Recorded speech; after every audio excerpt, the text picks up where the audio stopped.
রাজধানীর নতুন বাজার এলাকায় গড়ে উঠেছে এন্টিক জিনিসপত্রের একটি দোকান। ব্যস্ত নগর জীবনের মাঝেও এখানে সংরক্ষণ করা হচ্ছে পুরনো দিনের বিভিন্ন স্মারক ও ঐতিহ্যবাহী সামগ্রী।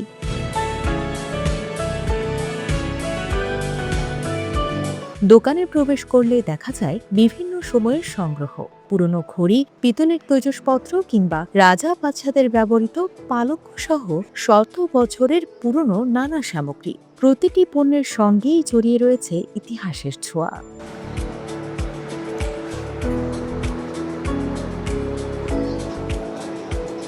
দেশের বিভিন্ন জেলা থেকে সংগ্রহ করা ঐতিহাসিক সামগ্রী নিয়ে সাজানো হয়েছে দোকানটি। প্রাচীন ঐতিহ্যে আগ্রহী সংগ্রাহকরাই এর প্রধান ক্রেতা।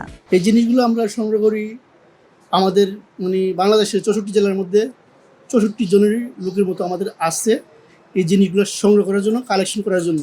এরা আমাদেরকে খোঁজখবর দেয়, আমরা এদের খবর পেয়ে যাই, গিয়ে আমরা এগুলো সংগ্রহ করে দামে যদি বনে আর কি, সবার সাথে তো দামে বলে না, বনলে তারপরে আমরা ক্রয় করে নিয়ে আসি আর কি। যাদের প্রয়োজন, যারা অ্যান্টিক বুঝে তারাই কালেকশনটা করে রাখে আর কি, যারা এটা ঐতিহ্য পুরাতন প্রাচীন ঐতিহ্যটা ধরে রাখার জন্য আর কি।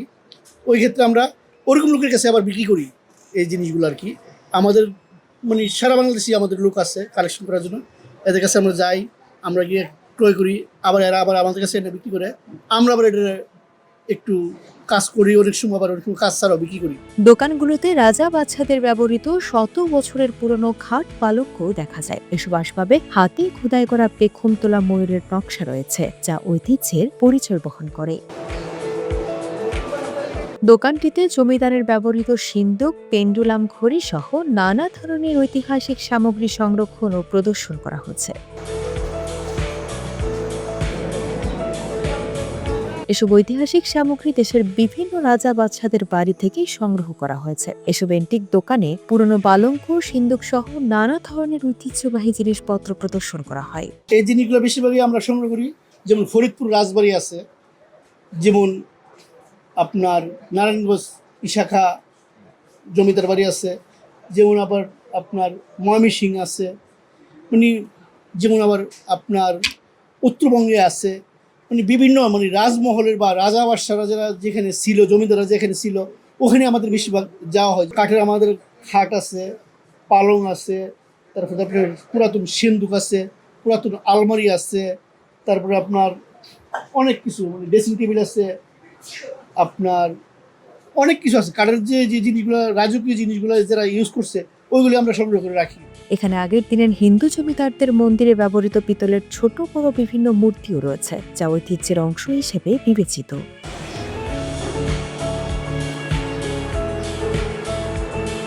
এসব এন্টিক দোকানে পুরনো দিনের টেলিফোন ও পেন্ডুলাম ঘড়ি সহ বিভিন্ন ঐতিহ্যবাহী সামগ্রীও রাখা হয়েছে। ব্যবসায়ীরা জানান, বাংলা নববর্ষের শুরুতে ঐতিহ্যের সঙ্গে মিল রেখে অনেকেই এন্টিক সামগ্রী কিনে থাকেন। পাশাপাশি ইংরেজি বছরের শেষ মাস ডিসেম্বরেও এসব পুরনো পণ্যের বেচাকেনা বেড়ে যায়। বৈশাখ মাসের প্রথমে বাংলার ঐতিহ্য একটা আছে, বৈশাখ মাসের প্রথমে আমাদের এটা একটু ভালো হয়। যেমন এই মাসে আমাদের ভালোই বেচাকেনা হয়েছে আলহামদুলিল্লাহ। তো বৈশাখ মাসের প্রথমে আর কিছু আপনার এই ডিসেম্বরের দিকে, ওই বছরের শেষ। আর বাংলা হয়েছে বৈশাখের প্রথমে, আর ইংরেজি হচ্ছে ডিসেম্বরের শেষ দিকে আমাদের একটা বেচাকেনা ভালো হয়। ঈদে অনেকে কাঁসা পিতলের থালা, বাটি ও গ্লাস সংগ্রহ করেন। আবার পুজোর মৌসুমে অনেকে বিভিন্ন ধরনের মূর্তিও সংগ্রহ করে থাকেন। ঈদ পূজা কেন্দ্রিক যে ব্যবসাটা মোটামুটি খারাপ না, ভালোই হয়। কারণ যেমন ঈদের সময় আমাদের প্লেট, গ্লাস, সবাই তো সব রকম না। যেমন মনে করেন যে হিন্দুদের পূজার সময় আমাদের মূর্তি আছে, কিছু মূর্তিগুলো বিক্রি হয়।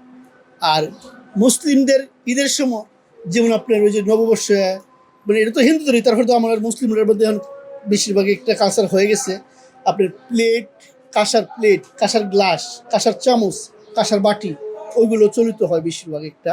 ব্যবসায়ীরা আরো জানান, এসব দোকানে এসে অনেক ক্রেতা পুরনো জিনিসপত্র দেখে আবেগ আপ্লুত হয়ে পড়েন, কারণ এসব সামগ্রী তাদের অতীত স্মৃতির সঙ্গে জড়িত থাকে।